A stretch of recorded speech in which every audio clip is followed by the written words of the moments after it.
Guillaume Canet est un homme heureux.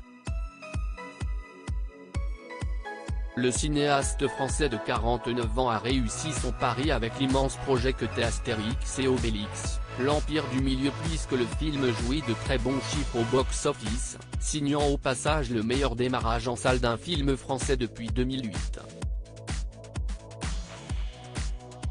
De quoi soulager le compagnon de l'actrice oscarisée Marion Cotillard, avec qui il est devenu père de Marcel et Louise, après une période de stress intense. Pour relâcher la pression, maintenant qu'il ne fume plus de cannabis, Guillaume Canet se détend sur les réseaux sociaux. Et notamment sur son compte Instagram, où il est suivi par plus d'1 million de followers. En effet, l'acteur et réalisateur a partagé une vidéo des coulisses du tournage d'une des scènes de son dernier bébé.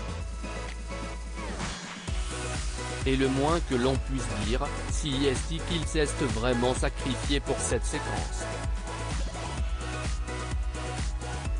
Guillaume Canet roué de coups. Dans cette publication, mise en ligne dans la journée du samedi 18 février dernier, on peut apercevoir Guillaume Canet au sol se faire frapper par deux de ses comédiens.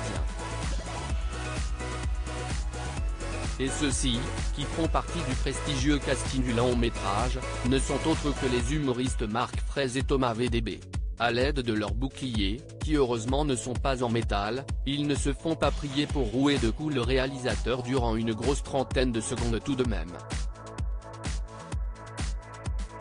Un moment qui semble amuser tout le monde, que ce soit l'équipe technique, les deux cogneurs dans leur tenue de soldats romains et la victime de cette scène, qui est lui dans la peau de son personnage, le principal du film, Astérix.